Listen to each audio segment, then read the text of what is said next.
రంగారెడ్డి జిల్లా చేవెళ్ల పార్లమెంటు నియోజకవర్గంలో బీఆర్ఎస్ అభ్యర్థి కాసాని జ్ఞానేశ్వర్ని అత్యధిక మెజార్టీతో గెలిపించుకుందామని ఎమ్మెల్యేలు సబితా ఇంద్రారెడ్డి అలాగే కాలే యాదయ్య ప్రజలకు పిలుపునిచ్చారు. రంగారెడ్డి జిల్లా శంకర్పల్లి మండలంలో కాసానికి మద్దతుగా ప్రచారంలో ఎమ్మెల్యేలు పాల్గొన్నారు.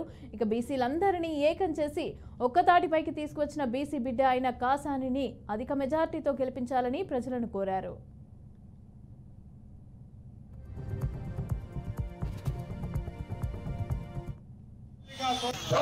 కులాలు అంటే బీసీలు, ఎస్సీలు, ఎస్టీలు, మైనార్టీలు 96 కులాలు తీసుకున్నాడు. నేను జ్ఞానేశ్వర్కి ఏం చెప్తున్నంటే 96 కులాలతో పాటు ఓసీలను కూడా చేర్చుకోండి. 97 కులాలు అయితే తప్పకుండా అందరి పక్షాన మీరు పార్లమెంట్ లో గొంతింపించండి అని మీకు మనవి చేస్తా ఉన్నాను. ఖచ్చితంగా మనం ఓట్లేసి గెలిపిద్దాం.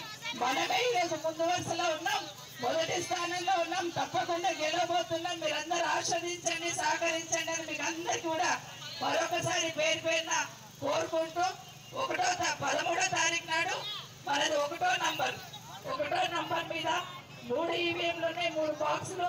మొదటి బాక్స్ లో 1వ నంబర్ మీద కాసాని జ్ఞానేశ్వర్ గారి గుర్తు కారు గుర్తు కోటేసి గెలిపించమని మీకు అందరు కూడా మరొకసారి తెలియజేసుకుంటే, ఎందుకంటే ఒక్కసారి గుర్తుపెట్టుకోండి, ఇంటికి పోగానే, వ్యవసాయం దగ్గర పోగానే, కరెంటు పోగానే ఎవరు గుర్తుకొస్తున్నారు?